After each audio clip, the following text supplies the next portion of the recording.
नमिता और उसके mummy papa कचरा उठाने का काम करते हैं, जिस वजह से उनके घर में 2 वक्त के खाने के साथ लोगों की गालियाँ और ताने भी आते हैं। एक दिन नमिता कचरा उठा रही होती है कि तभी फोन में देखते हुए एक आंटी वहाँ नमिता से टकरा जाती है। छी छी, ए लड़की, तू देख कर नहीं चल सकती क्या? पर मैम साहब, मैं तो अपनी जगह पर ही हूँ, आप फोन में देखते हुए चल रही थी। अये, एक कचरे वाली होकर मुझसे जुबान लड़ाती है। अब घर जाकर दोबारा नहाना पड़ेगा, पूरा गंदा कर दिया, कितनी बदबू आ रही है। ऐसा बोलते हुए आंटी वहाँ से चली जाती है और उनकी बातों से दुखी नमिता आंखों में आंसू लिए काम करती रहती है। इसी तरह दिन बीतते हैं और एक दोपहर नमिता अपनी मस्ती में गाना गुनगुनाते हुए कचरा इकट्ठा कर रही होती है कि तभी जिंदगी एक सफर है सुहाना, यहाँ कल क्या हो किसने जाना, तभी उसकी टक्कर मोहन से हो जाती है। अरे देखकर काम करो। मुझे माफ कर दीजिए साहब, गलती से टक्कर हो गई, मैंने जानबूझकर कुछ नहीं किया। ऐसा कोई जानबूझकर भला करेगा भी क्यों, खुश नहीं होता। सोचा नहीं था कि कभी कोई मेरे साथ इतने अच्छे से बात करेगा। अरे जो नहीं करता वो इंसान कहलाने के लायक नहीं, तुम्हें उनके बारे में सोचना तक नहीं चाहिए। मोहन वहाँ से चला जाता है और नमिता उसकी बात को सोचते हुए दोबारा काम पर लग जाती है। इसी तरह समय बीतता रहता है। एक सर्दियों की सुबह कचरा उठाते हुए नमिता ठंड की वजह से पास के घर की सीढ़ियों पर ओट लेकर बैठ जाती है। कुछ ही देर बाद उस घर की मालकिन वहाँ आ जाती है। हाय तौबा, मेरा सारा घर गंदा कर दिया। अरे मैं घर के सामने गंदगी नहीं होने देती और तू पूरी की पूरी गंदगी मेरे घर की सीढ़ियों पर ही आकर बैठ गई। मालकिन, ठंड बहुत है इसलिए कुछ देर बैठ गई, अभी चली जाती हूँ और सफाई भी कर दूंगी। अरे यहाँ बैठकर घर पहले ही गंदा कर चुकी है, अब छूकर अशुद्ध भी करना चाहती है।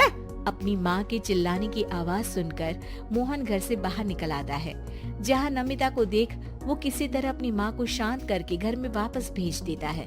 मुझे माफ कर दीजिए मालिक, गलती हो गई। अरे प्लीज मुझे मोहन बुलाओ और अपनी माँ की तरफ से मैं माफी मांगता हूँ। अरे नहीं मालिक, लोग वैसे भी हमें इंसान समझते ही कहाँ है, इसलिए अब इन सब की आदत है। अगर इन सब की बातों को बुरा लगाने लगे तो भूखे ही मर जाएंगे। वैसे तुम्हें ठंड में इन पतले फटे कपड़ों की जगह मोटे और गर्म कपड़े पहनने चाहिए। मेरे पास इतनी चॉइस नहीं है, जो है बस यही है। और जब घर में मम्मी पापा भूखे बैठे हो तो क्या सर्दी और क्या गर्मी। चलती हूँ साहब। नमिता तो वहाँ से चली जाती है, लेकिन अब मोहन उसके बारे में सोचना ही बंद नहीं कर पाता। कुछ दिनों बाद नमिता दोबारा कचरा उठाने मोहन के घर के पास आती है, जिसे देख वो एक नया गर्म सूट लेकर उसके पास आता है। ये तुम्हारे लिए है। शुक्रिया मालिक, पर ये तो नया है। हाँ, किसी को गिफ्ट में नई चीज ही तो दी जाती है। हमें कोई गिफ्ट नहीं देता। हाँ, नई चीज तो बिल्कुल नहीं, पर आपका बहुत शुक्रिया। चलती हूँ, बहुत काम बाकी है। एक बार फिर नमिता मोहन को अपनी सीधी बातों और साफ दिल से प्रभावित करके चली जाती है। अब मोहन उसकी बातों और सोच में खोया रहने लगता है। जितनी बार नमिता उसके घर के करीब आती है, वो किसी न किसी बहाने उससे मिलता रहता है। ये सिलसिला लंबा चलता है, जिसमें धीरे धीरे दोनों एक दूसरे से प्यार करने लगते हैं। नमिता, क्या तुम मुझसे शादी करोगी? मुझे नहीं लगता कि ये सही है। तुम्हारे घर वाले और समाज के लोग मुझे कभी नहीं अपनाएंगे। मेरी वजह से तुम क्यों अपना जीवन खराब करना चाहते हो? मेरा जीवन तुमसे शादी करने के बाद नहीं, बल्कि शादी नहीं करके खराब होगा। मेरी बात मानो, सब ठीक होगा, भरोसा रखो।